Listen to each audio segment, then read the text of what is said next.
வாழ்க்கையை கொஞ்சம் திரும்பி பார்த்தீங்கன்னா, நம்ம இது வரைக்கும் வந்தது அவரோட விசுவாசத்தில் தான் வந்துக்கிட்டு இருக்கோம். நம்ம விசுவாசம் இன்னும் ஒர்க் அவுட் ஆக ஸ்டார்ட்டே ஆகலை. ஸ்டார்ட் ஆயிடுச்சுன்னா முடவன் எழும்ப ஆரம்பிப்பான். சார் 3 வருஷம் அவர் கூடயே தான் இருந்தானுங்க சார். பிசாசு துரத்த முடியுன்றதே ஆச்சரியமாக வந்து கேட்குறான்.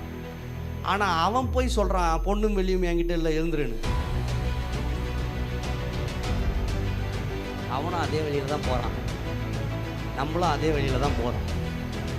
அவன் 3 வருஷம் ஆண்டவர் கூட சுற்றிய விசுவாசம். ஆண்டவரே சொல்கிறா, என்னடா இவ்வளோ ஆச்சரியமாக வர சொல்லி, ஏதாவது என்ன ஆச்சு சொல்லி. இவர் வேற என்னமோ செத்தவனை உயிரோடு எழுப்பிட்டாரு. பிசாசு ஓடுதாண்ட.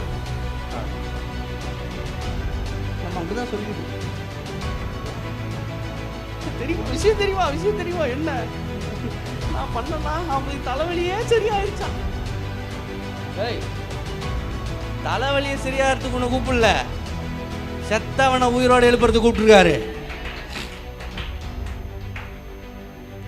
நான் செஞ்சதை காட்டிலும் நீ அதிகமாக செய்வ. நான் 4 பேரை எழுப்புறேன்னா நீ 40 பேரை எழுப்புவேன்றாரு. அவர் ஒரு கடல்ல நடந்தாரு, நீ எல்லா கடல்லையும் நடன்றார்.